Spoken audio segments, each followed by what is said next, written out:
This full video is recorded in 3D, so you might want to switch to 3D mode to view it.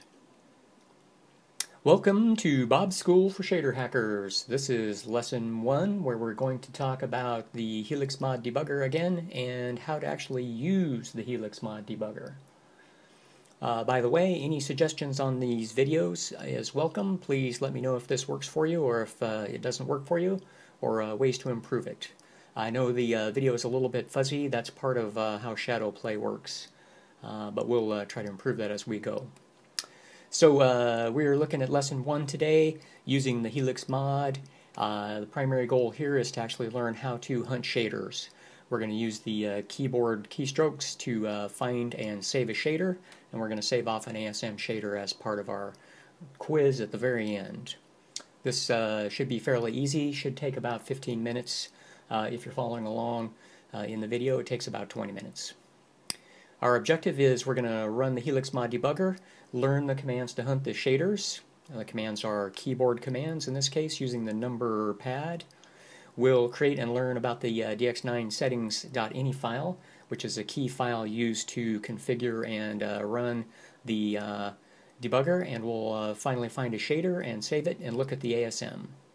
At the end, we'll have a quiz to show that you found the shader and could demonstrate where to find it and how to save it on the wiki.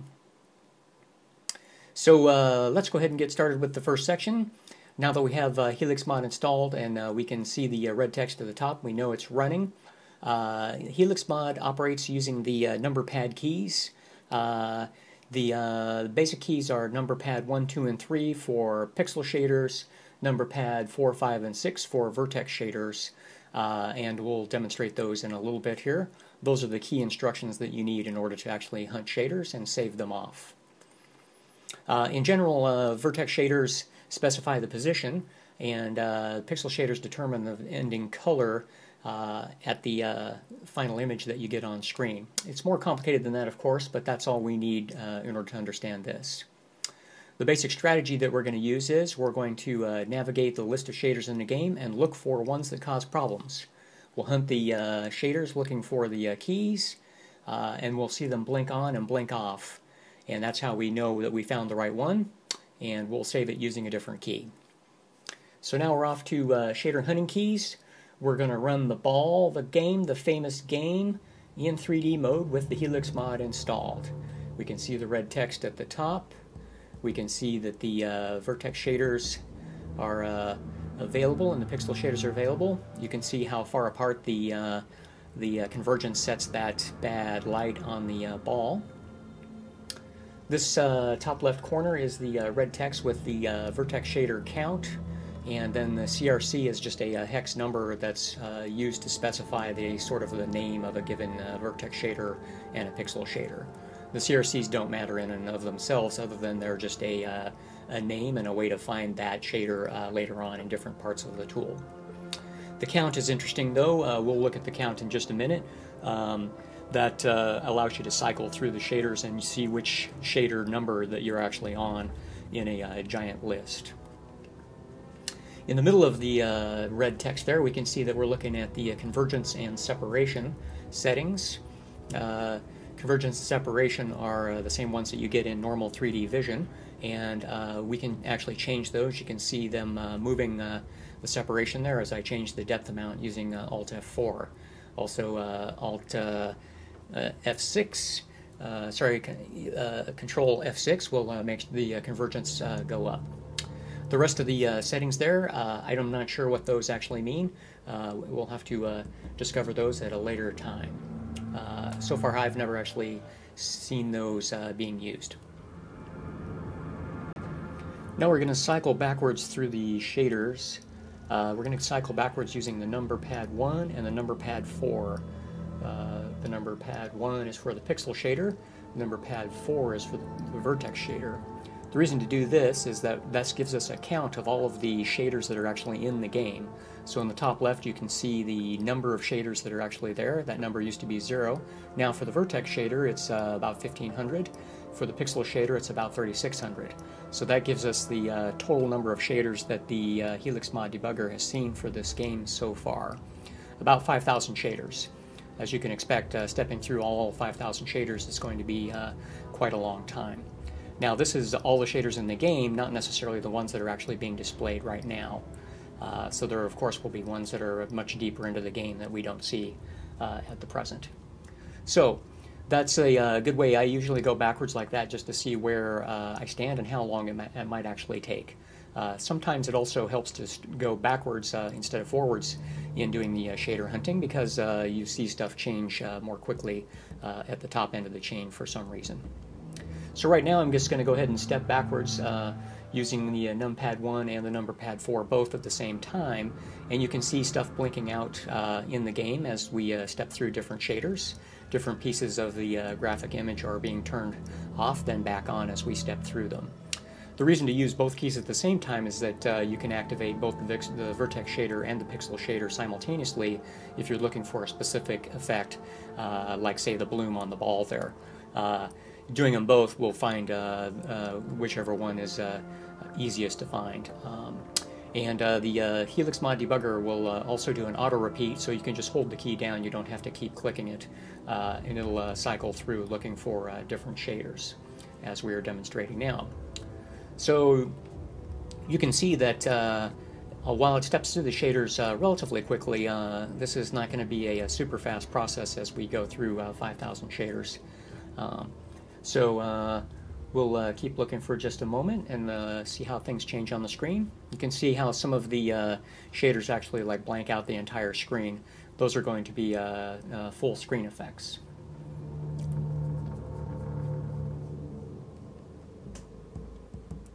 When we find a change in the screen, then we can actually do something interesting like I'm doing there, where it's going backwards and forwards using 1 and 2 and 4 and 5 on the numeric keypad. So you can see how I've chosen those bars in the back by the guy walking in the back room there. So that allows you to, once you see something blink, you can actually go backwards and forwards to narrow it down. It tends to be a little sensitive, so you have to hit the key fairly fast in order to find the one that you want. So I make a screenshot of that just for fun, and we'll go ahead and quit as we go out. And we get a crash, which is caused by the game overlay renderer.dll, which is of course from Steam. Thanks, Valve. You guys are swell. Okay, we're not looking for a specific shader just at the moment. That was just for a startup. Let's go ahead and move on to the next section, which is where we're going to create the dx9 settings.ini file. Now this is fairly interesting because we can actually add some commands to the HelixMod debugger, which will make it work quite a bit better. So the particular one we're going to look at is the use rendered shaders equals to true, and you'll be surprised at how good this is. So to start this up, let's go ahead and run the Notepad++, and let's create a blank document to start with. And let's go ahead and align these so that's a little bit easier to see what's going on. It's okay to just copy and paste from this web page. Probably the easiest way to get this text in here, but you can type it just as well, no worries. So copying the command block general, this is a sort of a header for the dx9 settings.ini file. Now this is the actual command, use rendered shaders equals to true. That tells HelixMod to only use the shaders that are actually being drawn at that moment. Then we're also going to put in dump all equals to true as the third line. Dump all will dump every single shader that HelixMod sees and saves it off for us to look at and search offline like using text editors. Now with all three of those lines in the file, let's go ahead and save that file out to the desktop. We'll put it right next to our D3 d9.dll as a convenience for creating other settings later on. So you can either copy and paste the file name or type it in.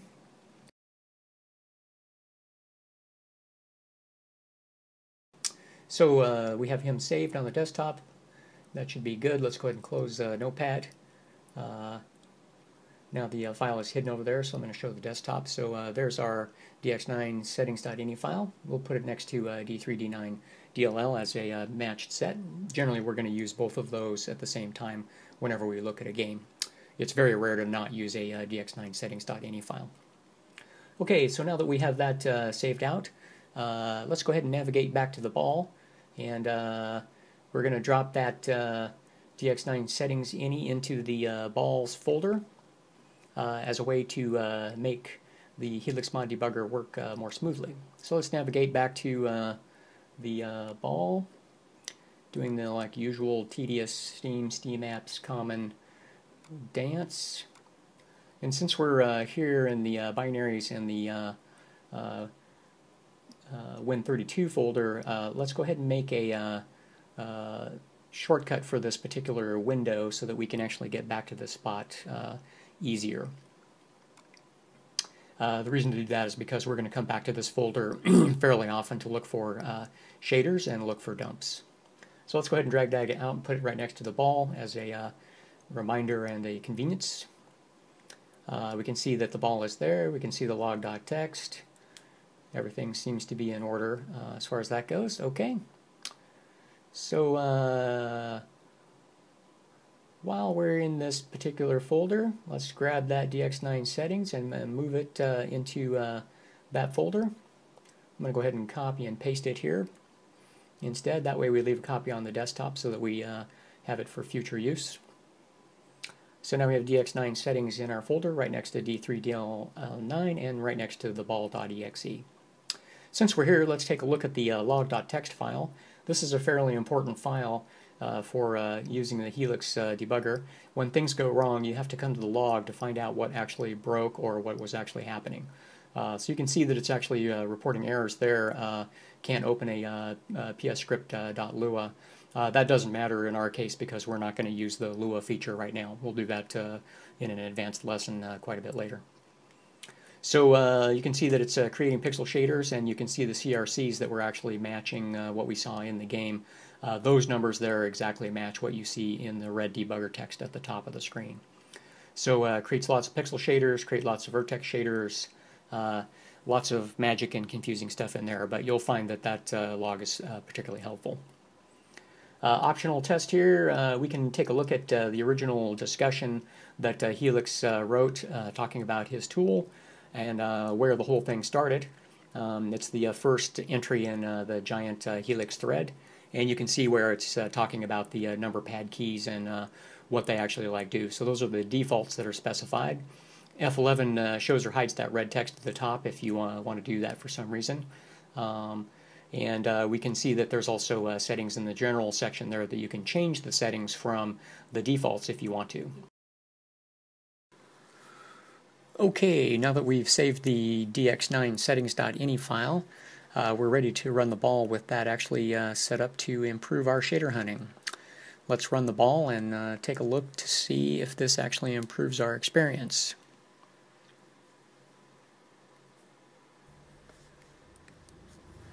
Now we're in the game, we can actually see everything is working fine. We have our debug text. Now we're going to go backwards one step on both the vertex shader and pixel shader keys using numpad 1 and numpad 4.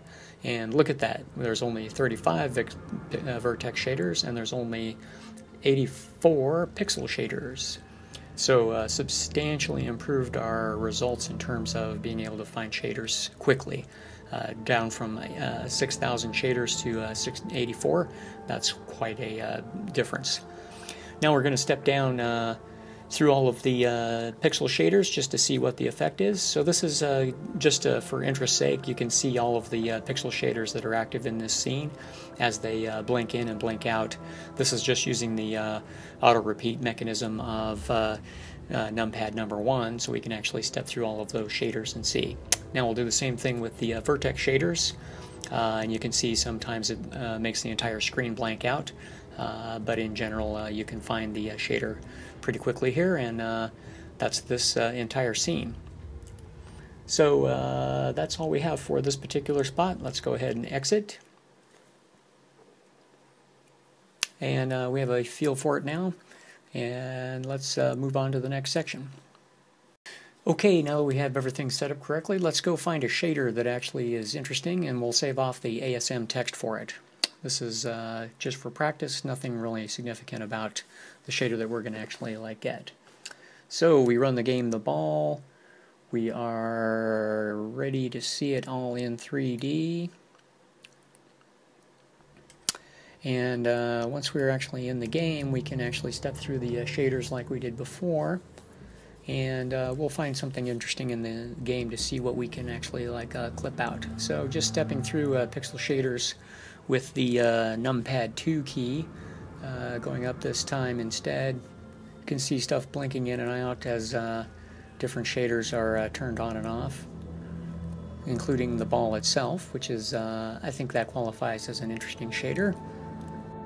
With the ball selected as the target shader, in this case the pixel shader, you now press the number pad 3 key to save the shader's ASM into the dumps folder. There's no audio or visual indication that the shader has been saved. If you wanted to save a vertex shader, that would be the number pad 6. But we'll do that later. Take a screen snapshot just for interest's sake, and we'll go ahead and quit the game to see the ASM at the desktop level.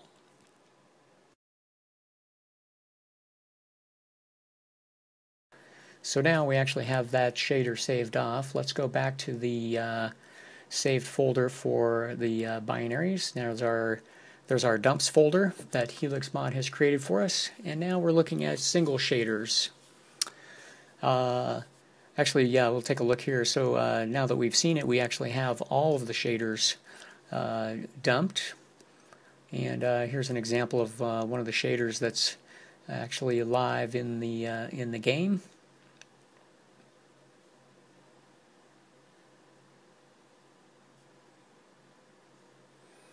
So this is every shader that's in the game, and there's 3,500 pixel shaders as we saw there. There's 1,200 roughly vertex shaders all on the list, so we can see that those match the what was in game fairly well as well. Here again, the actual text in the shader files isn't going to matter that much.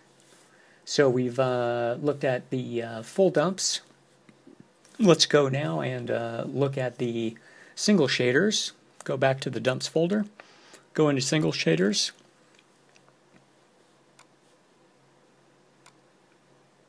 We can see that no vertex shaders were saved. We didn't save any, but we go into pixel shaders, and there's our candidate.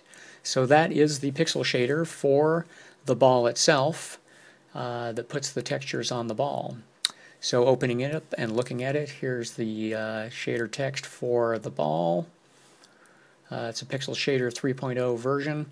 That's sometimes significant, but Pixel Shader 3.0 is very common for DX9 games. You can see that the text seems a little funny, so we'll change the language encoding in Notepad++ to assembly language. This is not 86 assembly language, it's HLSL assembly language, but they're similar enough that the editor will actually improve the highlighting, as you can see. Okay, so now we are done with taking a look at that. We've got our shader. It looks good. So we're ready to move on to saving our results and finishing the quiz. Okay, now we are going to be doing the last part of our process, which is to save the ASM text that we saved off before as a demonstration that we learned how to do this particular lesson. And it's time for the quiz. Let's bring up the wiki page. We'll make a second wiki page here so that we can follow along in our instructions. And we want to go to our personal page by choosing our name in the upper right. You can see that our previous results are there. Let's go ahead and edit that page because we're going to add our new results into that page. After the lesson 0 text there, let's type in that break statement. That's a tag for Wikipedia to put in a blank lines. We're going to then add the lesson 1 as the title for this particular section. The tag makes it a header, which makes it stand out better and is easier to read, and the formatting makes it quite a bit nicer to look at. We'll add in a couple of comments just for interest's sake. I thought that the ASM was scary. I hope that you did too. The ASM that we saved was of the pixel shader for the ball itself in this case. It's a relatively long pixel shader, but that's okay. While we're at it, we're going to fix the lesson 0 and add tags to it as well, just for formatting purposes. Not strictly necessary, but it makes it a lot easier to read as we go along. While we're at it, let's take a preview. Now you can see what the headers look like instead of just the subtext. Okay, now let's go back and copy and paste this no wiki tag in here. This is what we need in order to make the code look good, otherwise it'll look all jumbled instead of like code. So we're going to paste the code right into the between those two tags. But we need to make sure that there's a space right before the very first no wiki tag. If you don't have the space, then it doesn't actually format properly. Part of the craziness of wiki formatting. Now that we have that set up, let's go back to our notepad editor, grab all of our ASM text, and paste it in between those two tags.